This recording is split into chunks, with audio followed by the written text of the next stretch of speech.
7. I'm 3 feet tall. 1 and 4 million.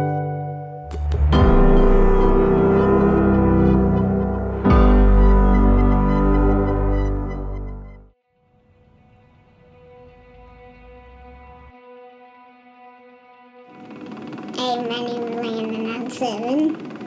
Yeah. How tall are you? This tall.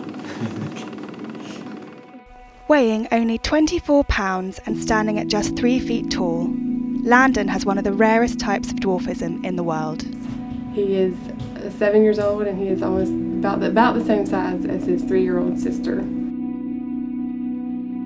He has primordial dwarfism, type DNA ligase 4. Landen, his type of primordial dwarfism, he's one of 28 that we know of in the world. He weighed 5 pounds, 6 ounces when he was born. There were no clues that there was anything wrong. It wasn't long after he was born that we noticed he wasn't gaining weight. He was referred to different doctors to try to figure out what was going on.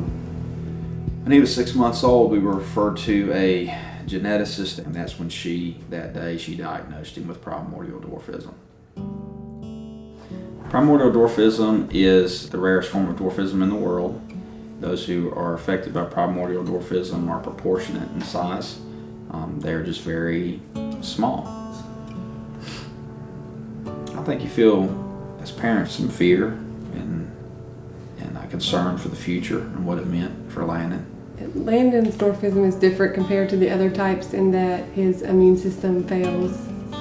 This condition is so rare that we really don't know the true incidence. There's only probably less than 100 cases worldwide. We still are learning a lot about the condition. His genetic condition led to a broken immune system. His own immune system was attacking his body. And this one is Lanzo? This is Lanzo. You don't like that one, do you? Mm-mm. This one that we just took? That's not. Yeah, budesonide. And this And one, Lodipine. this was some Lodipine. You like that one? Mm-mm. No? How about this one? I don't know what's This one's Cellcept. Cellcept. Mm-mm. You don't like that one either. When they discovered Landen's particular type of dwarfism, he and his family were told it was likely he'd need a bone marrow transplant at some point in the future. It was last year we got the phone call saying it was time for him to have the bone marrow transplant. They told us that this was going to be the best shot for him to live a long, healthy life, and that's why we decided to just go ahead and go through with the transplant.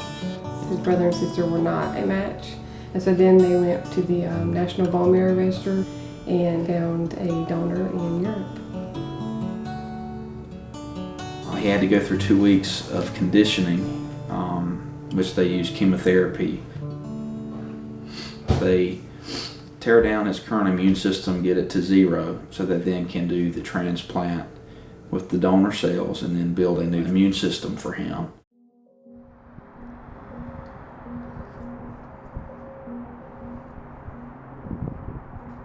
So today is a routine follow-up for Landen. He is about 5 months after a bone marrow transplant. Since the transplant, Landen has been in clinic at least 3 times a week. He has been readmitted a couple of times for complications of the bone marrow transplant. So we see a lot of Landen. I mean, he handled it really well.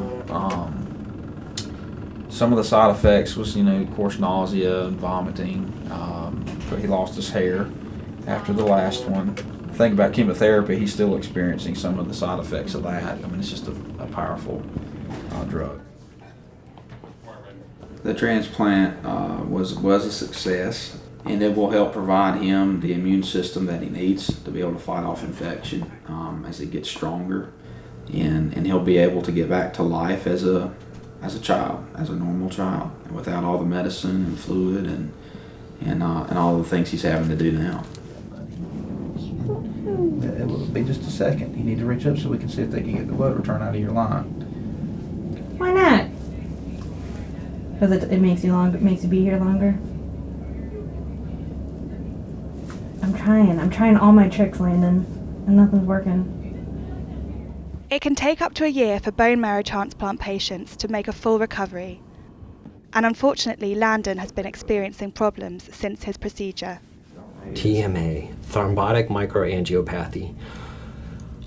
This is a newer complication of bone marrow transplant, and now we have a treatment for it. And so far, Landen has been doing very, very well with the treatment that we've instituted. Have you lost much? Did you bring him anything? I did.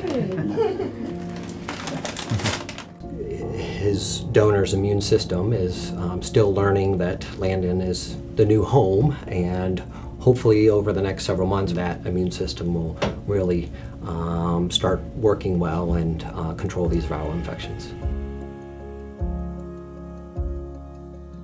How are you feeling? How am I feeling? Well, Monday.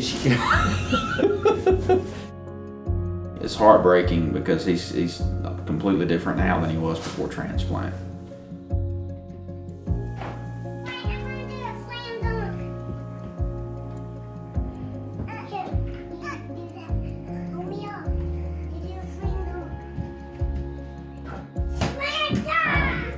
He tires out quickly. For Landen, when we rode the golf cart, and you're shivering. Well, we need to get you a blanket. Okay. Blanket and TV. So goes off to sleep. He doesn't take naps or never took naps before. So energy level's been greatly affected. The biggest thing he's not able to do since his transplant is be out in public, which is devastating for him because he's a people person. So that's been the biggest challenge. Like symptoms. I gotta say, you're brain bleeds beautiful. or something like that. But we use very small amounts for these lines. Sam. I gotta Or say, you're Sam. beautiful. I mean, Sam. Mandy. Yes. I Sir. gotta say, you're beautiful. Yeah. Thank you, honey. You're welcome. You are so sweet. We'll see y'all. Thank you.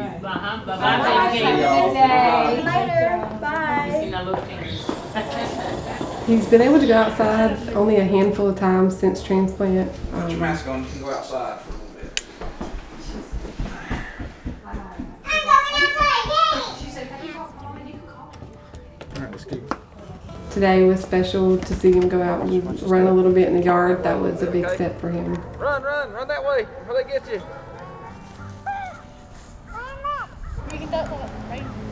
Get through, Landen. Landen loves to pretend. He's got a huge imagination. He just loves to play. He's teaching me a lot about faith. I admire his faith and his strength through everything he's been through.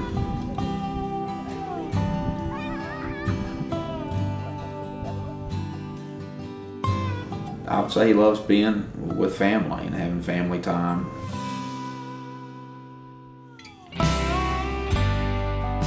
He's going to be smaller, and he may have more health challenges that he doesn't have to limit himself. So I expect to see him productive in his adult life, and especially as determined as he is, and as wide open as he is. He can do anything he wants to do.